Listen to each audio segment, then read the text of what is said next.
बचाओ, कोई तो मुझे बचाओ। कोई मेरी आवाज सुन पा रहा है क्या? मैं इस गड्ढे में फंसी हूँ।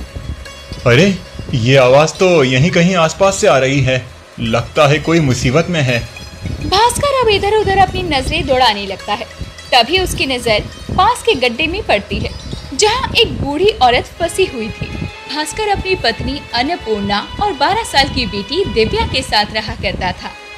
भास्कर और उसका परिवार बेहद गरीब था। भास्कर जो काम करके लाता, उसी से उसके 2 वक्त की रोटी का गुजारा होता। लेकिन आज भास्कर बहुत उदास घर लौटकर आता है। अजी, आप इतनी जल्दी काम से कैसे लौट आए? और दिन तक तो आप शाम तक आते थे। आपकी तबीयत तो ठीक है ना? हाँ अन्नपूर्णा, तबीयत तो ठीक है, लेकिन किस्मत खराब है। मुझे कुछ समझ नहीं आ रहा, क्या करूं? ऐसी बातें क्यों कर रहे हैं आप? कोई बात हुई है क्या? हाँ, आज सुबह शहर से कई सारे लोग आए थे। उन्होंने सरपंच जी के गोदाम में जांच पड़ताल की और उसके बाद गोदाम में ताला लगा दिया। वो लोग कह रहे थे कि सरपंच जी मिलावटी मसाला बेच रहे हैं। इसका मतलब कि आपका काम छूट गया। हे प्रभु, गांव के आधे लोग तो सरपंच जी के गोदाम में काम करके 2 वक्त की रोटी का गुजारा कर लेते थे। अब गोदाम ही बंद हो गया तो हम गरीबों का क्या होगा? यही सोच सोच कर मैं परेशान हो रहा हूँ। मुझे कुछ समझ नहीं आ रहा, लेकिन मुझे मेरे भोलेनाथ पर पूरा भरोसा है, वो सब ठीक करेंगे। अजी, आज घर में अन्न का एक दाना भी नहीं है। मेरा नाम अन्नपूर्णा जरूर है, लेकिन मैं भी अन्न की पूर्ति नहीं कर सकती। मैं कुछ करता हूँ, तुम चिंता ना करो। भास्कर अब घर से निकल पड़ता है और वो लाला की दुकान पर जाता है। लेकिन लाला भास्कर को पिछला पैसा उधार होने की वजह से राशन नहीं देता। अब वो इधर उधर भटकता है, लेकिन उसके हाथ कुछ नहीं लगता और फिर से भास्कर उदास होकर घर आता है। क्या हुआ, खाली हाथ लौट आए? कोई बात नहीं, मैं अभी झुमरी काकी से चावल और आटा लेकर आई हूँ। आज का इंतजाम हो जाएगा, कल के बारे में कल सोचेंगे। पिताजी, आप इतना परेशान क्यों हैं? क्या मैं आपकी कोई मदद कर सकती हूँ? नहीं बिटिया, अभी तो बहुत छोटी है और तुझे अभी अपनी पढ़ाई लिखाई पर ध्यान देना है, इन सब बातों पर नहीं। अन्नपूर्णा रात के खाने का इंतजाम तो कर लेती है, लेकिन अगली सुबह हर दिन की तरह भास्कर उठकर भोलेनाथ के मंदिर जल लेकर पहुंचता है। हे प्रभु, इस विपदा में मेरी मदद करना। मेरा काम छूट चुका है, घर में अन्न का दाना नहीं है और मुझे कुछ समझ भी नहीं आ रहा, मैं क्या करूं? मैं अपने परिवार को भूखा नहीं देख सकता। इतना कहकर भास्कर रो पड़ता है और अपना सारा दुख अपने भोलेनाथ को कह सुनाता है। अब जब भास्कर घर आता है तो वो देखता है कि उसके घर से साधु भिक्षा मांगकर लौट रहे हैं। अरे अन्नपूर्णा, तुमने उन साधु बाबा को खाली हाथ तो नहीं लौटाया ना? जी नहीं, आधा कटोरी आटा और थोड़ी सी चावल थे तो मैंने उन्हें दे दिए। हमारे द्वार पर कितनी आस के साथ वो साधु बाबा आए थे, भला मैं उन्हें खाली हाथ कैसे लौटाती? अगर मेरे पास कुछ ना होता तो मैं उनसे क्षमा मांग लेती। अब तो घर में अन्न का एक भी दाना नहीं है। ठीक है, मैं काम ढूंढने निकल रहा हूँ, कहीं ना कहीं से बंदोबस्त हो ही जाएगा। सुनिए, अभी जो साधु बाबा गए हैं उन्होंने मुझे बताया कि सभी परेशानियों का हल एक बार कावड़ यात्रा पर जाने से होगा, जिससे कई सारी दिक्कतें परेशानियां दूर हो जाती हैं। हाँ बिल्कुल अन्नपूर्णा, मैं भी यही सोच रहा था। थोड़े पैसों का बंदोबस्त हो जाए तभी तो मैं कावड़ यात्रा को लेकर हरिद्वार निकलूंगा। यहाँ तो खाने के लिए भी आफत आ गई है। भास्कर अब घर से निकल जाता है। वो काम की तलाश में था और कई जगह काम मांगता भी है, लेकिन उसे कहीं कोई काम नहीं मिलता। अब वो थक कर एक दुकान के पास बैठ जाता है। तभी उसके पास एक सेठ जी आते हैं। सुनो, क्या तुम मेरी मदद कर सकते हो? मदद के बदले थोड़े पैसे ले लेना, क्योंकि मुझे कोई भी अनाज की बोरी उठाने के लिए नहीं मिल रहा है। मुझे यही कुछ 20 से 30 बोरियां गाड़ी में लोड करवानी हैं। हाँ साहब, जरूर, मैं अभी आपकी अनाज की बोरियां गाड़ी में लाद देता हूँ।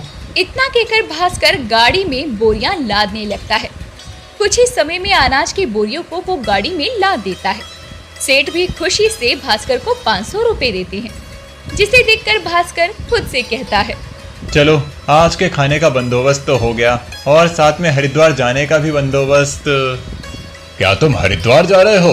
अरे वाह, क्या बात है। ये लो 5000 रुपए।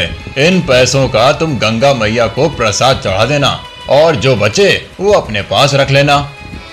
भास्कर अब उन पैसों को लेकर घर आता है और उनमें से कुछ पैसे भास्कर अपनी पत्नी को देता है और कुछ पैसे निकाल कर अब वो निकल पड़ता है अपनी यात्रा के लिए।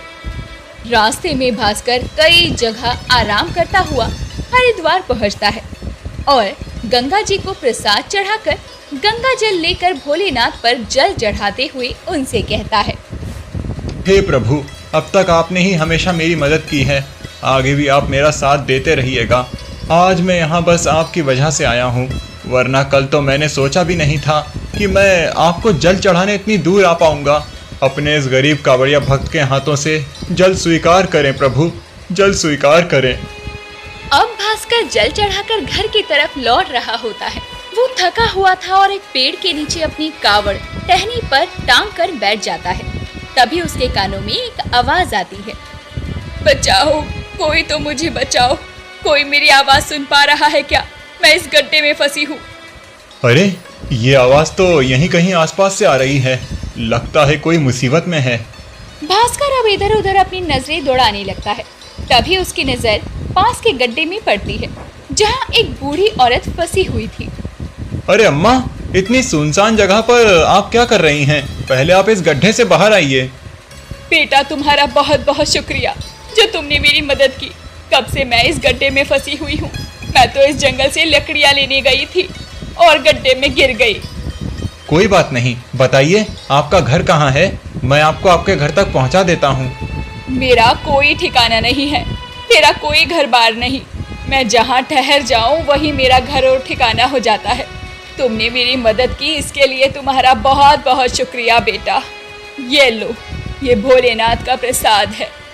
मेरे तो बहू बेटे हैं नहीं, तो इसे तुम ही रखना और अपने बच्चों को खिला देना। भास्कर उस बूढ़ी औरत का दिया हुआ प्रसाद ले लेता है। अब वो बूढ़ी औरत भी वहाँ से चली जाती है और भास्कर अपना कावड़ लिए घर की तरफ निकल जाता है और कई घंटों का लंबा सफर तय करके घर पहुँचता है। घर पहुँचने के बाद वो सबसे पहले सेठ जी के पास प्रसाद देने पहुँचता है, लेकिन उसे वहाँ पर कोई गोदाम नजर नहीं आता, जहाँ उसने कई दिनों पहले गाड़ी में अनाज की बोरियां ला दी थी। अरे, गोदाम तो यहीं था, लेकिन मुझे गोदाम कहीं आसपास नजर क्यों नहीं आ रहा? अब भास्कर पास की चाय की दुकान पर चाय बना रही एक काकी से पूछता है, अरे काकी, यहाँ पर जो गोदाम था वो कहाँ गया? मैंने यहाँ पर कुछ दिन पहले कई सारी अनाज की बोरियां गाड़ी में लादी थीं और अब मैं यहाँ पर आया हूँ तो वो गोदाम मुझे कहीं दिखाई नहीं दे रहा। अरे बावड़ा हो गया है क्या? यहाँ कोई गोदाम कभी भी नहीं था और तू किस गोदाम की बात कर रहा है? अरे नहीं नहीं, यहाँ कोई गोदाम नहीं है, लगता है कोई सपना देख लिया होगा तूने बेटा। नहीं नहीं, सच में काकी, यहाँ पर कुछ दिन पहले गोदाम था, मैंने उस गोदाम से अनाज की बोरियां लादी हैं। भास्कर भी घर जाकर अपनी पत्नी अन्नपूर्णा को सारी बात बताता है। अन्नपूर्णा भी ये बातें बहुत अजीब है, इसी बात की हाँ में हाँ मिलाती है। तभी भास्कर अन्नपूर्णा से उस बूढ़ी औरत का दिया हुआ प्रसाद का नारियल तोड़ने को कहता है। उस थैली में कई सारे नारियल थे। जब अन्नपूर्णा उस नारियल को तोड़ती है तो उसमें से पैसे, सोने चांदी के सिक्के मिलते हैं और ये देखकर अन्नपूर्णा और भास्कर दोनों ही हैरान रह जाते हैं। पहले मुझे गोदाम का दिखाना, सेठ जी का पैसा देना और मेरी मदद करना, और जब मैं कावड़ यात्रा से लौट रहा था तो उस बूढ़ी अम्मा का मुझे प्रसाद देना और प्रसाद में ये सोने चांदी का निकलना, ये सारी बातें मुझे समझ नहीं आ रही। अरे समझना क्या है, ये सब भोलेनाथ की कृपा है। हम गरीबों पर भोलेनाथ ने धन की वर्षा कर दी है। इतने सारे सोने चांदी मैंने पूरी जिंदगी में कभी नहीं देखे। तुम बिल्कुल ठीक कह रही हो। भोलेनाथ का पहले मेरी मदद करना, फिर इस गरीब की कावड़ यात्रा, सब कुछ भोलेनाथ की कृपा की वजह से हो पाया है। वरना जहाँ एक दिन पहले तक हम दाने दाने को मोहताज थे, वहाँ मैं कावड़ यात्रा लेकर हरिद्वार जाने की सोच भी कैसे सकता था। हे प्रभु, सच में आपने इस गरीब पर इतना बड़ा उपकार किया है। हाँ प्रभु, आपका हम किस तरह धन्यवाद करें हमें समझ नहीं आ रहा। सच में भोले तो भोले हैं, वो अपने भक्त को कभी भी कष्ट में नहीं देख सकते। गरीब भास्कर की कावड़ यात्रा वो कभी नहीं भूल पाता। जिस तरह से अनाज सेठ का मिलना, उसकी मदद करना और भास्कर की कावड़ यात्रा पर मिली उस बूढ़ी औरत का भास्कर को प्रसाद देना और प्रसाद में से सोने चांदी के सिक्के निकलना, ये सब भोले ने अपने भक्त पर प्यार ही तो बरसाया था।